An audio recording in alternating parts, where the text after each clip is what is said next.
जब से भाजपा सरकार देश में आई है, नफरत की राजनीति हो रही है। यहाँ पर हिंदू मुसलमान को बांटा जा रहा है, मंदिर मस्जिद की दिन रात चर्चा होती है।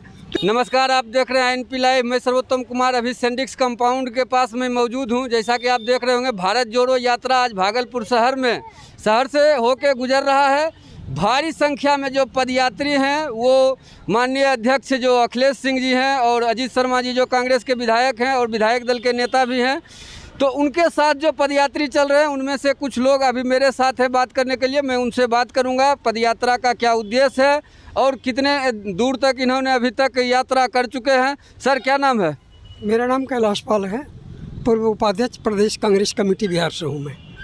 तो क्या लग रहा है, ये जो यात्रा चल रही है राहुल गांधी के द्वारा, जो यह यात्रा निकाली गई है भारत जोड़ो यात्रा, तो भारत जुट रहा है, कैसे टूट गया था जो अब इसको जोड़ने की जरूरत है? ये बहुत बड़ा सवाल आपने किया और बहुत बढ़िया सवाल किया। अक्सर लोग कहते हैं कि भारत टूटा कब है जो कांग्रेस जोड़ने के लिए चला है, लेकिन मैं आपको बता दूं, जब से भाजपा सरकार देश में आई है, नफरत की राजनीति हो रही है। जब से भाजपा सरकार देश में आई है, नफरत की राजनीति हो रही है। यहाँ पर हिंदू मुसलमान को बांटा जा रहा है, मंदिर मस्जिद की दिन रात चर्चा होती है।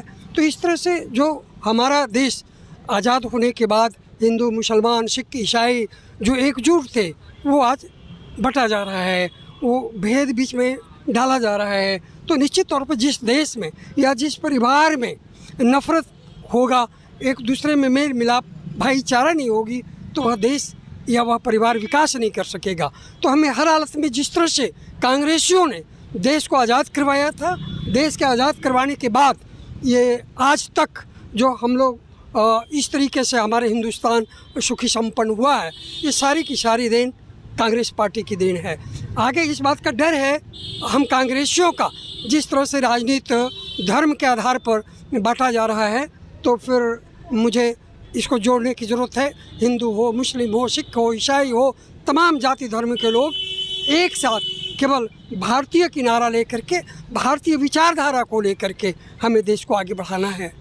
और इसीलिए हमारे माननीय राहुल गांधी जी ने पद यात्रा निकाली है। जैसा कि हम लोग सभी जानते हैं, कन्याकुमारी से लेकर के कश्मीर तक की यात्रा है। उसी तर्ज पर हमारे प्रदेश अध्यक्ष माननीय अखिलेश प्रसाद सिंह जी ने भी बांका के मंदार पर्वत से बोधगया तक हम लोगों को ये 1200 किलोमीटर की यात्रा। ये जो 1200 किलोमीटर बिहार में जो पद यात्रा होगी, तो उसमें राहुल गांधी जी जुड़ेंगे कहीं पे? हाँ, बिल्कुल राहुल गांधी जी बोधगया में जुड़ेंगे। राहुल गांधी जी बोधगया में एक बहुत बड़ी हम लोगों की रैली कांग्रेस पार्टी का होनी है, और वहीं पर हमारे राहुल जी हम कांग्रेस या हमारे बिहार के जनता को संबोधित करेंगे।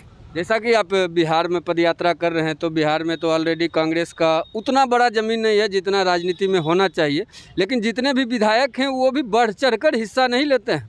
नहीं, ऐसा नहीं। विधायक हमारे जो हैं वो हिस्सा लेते हैं। हम इस बात को एक्सेप्ट नहीं कर सकते कि हमारे विधायक बढ़ चढ़ के हिस्सा नहीं लेते हैं। यदि हमारे विधायक बढ़ चढ़ के हिस्सा नहीं लेते, तो ये जो मंदार पर्वत से हम लोग ये भागलपुर की यात्रा जो इतना बढ़िया किया जा रहा है, तमाम जनता हम लोगों को देखने के लिए, मिलने के लिए आ रहे हैं, हम लोग एक दूसरे से मिलजुल रहे हैं, तो इस तरह की यात्रा सफल नहीं हो पाती यदि हमारे क्षेत्रीय विधायक या हमारे बांका का जो भी है, चाहे हारे हुए हो चाहे जीते हुए हो, सभी हमारे जो कांग्रेसी नेता हैं, सभी का बहुत बड़ा सहयोग रहा है।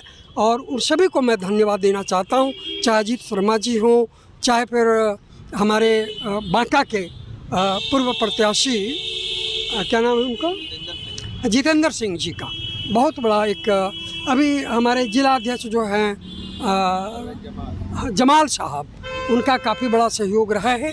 तो निश्चित तौर पे हमारे कांग्रेसियों में भाईचारा शुरू से रहा है, आज भी है, और यकीन माने 24 में निश्चित तौर पे कांग्रेस पार्टी सत्ता में आएगी, राहुल गांधी जी प्रधानमंत्री बनेंगे। ये नफरत की राजनीति, ये झूठ की राजनीति हमारे देश में, खास करके हिंदुस्तान में नहीं चल सकता। 2024 में राहुल गांधी जी के नेतृत्व में लोकसभा चुनाव लड़ा जाएगा। बिल्कुल, हमारे जो कांग्रेसी हैं, हम कांग्रेसी परिवार, हमारा कांग्रेस पार्टी का नेता तो राहुल गांधी ही हैं, और निश्चित तौर पे राहुल गांधी जी के नेतृत्व में ही हम 24 का चुनाव लड़ेंगे। नीतीश कुमार को लेकर के भी ये मुद्दा आता है कि वो प्रधानमंत्री बनेंगे 2024 में, बिहार की राजनीति से केंद्र की राजनीति में जाएंगे, तेजस्वी यादव को मुख्यमंत्री बनाएंगे। सभी जितनी भी राजनीतिक पार्टी हैं, उनके जो भी बड़े नेता हैं, सभी हकदार हैं, सभी क्लेम कर सकते हैं। ऐसा आप नहीं कर सकते कि राहुल जी तो क्लेम करेंगे और नीतीश जी नहीं कर सकते। कोई भी कर सकता है, स्वतंत्र है, लोकतंत्र है। जो भी पार्टियां हैं, किसी पार्टी का कोई भी बड़ा नेता क्लेम कर सकता है, लेकिन जो बढ़ चढ़ करके आगे 24 में आगे बढ़ेगा, निश्चित तौर पे सब मिल करके उन्हीं को प्रधानमंत्री का कैंडिडेट घोषित करेंगे। जैसा कि आप देखे होंगे पटना में जो स्टूडेंट का मुद्दा था, उसको लेकर कर भी आपके पार्टी के कोई भी नेता डेलीगेट्स मिलने के लिए नहीं आए। छात्रों से लाठीचार्ज किया गया 2-2 बार, एक बार सीटेड बीटेड के छात्रों पे, इधर BSSC के छात्रों पे। मैं एक चीज़ बता दूं आप लोगों को, आप किसी को हमेशा सदैव कांग्रेस पार्टी किसानों की, मजदूरों की, छात्रों की लड़ाई हमेशा लड़ते रहा है।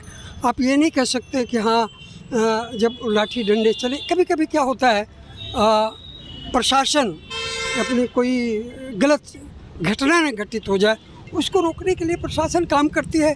इसमें से नीतीश जी को या तेजस्वी जी को या कांग्रेस को दोषी नहीं ठहरा सकते आप।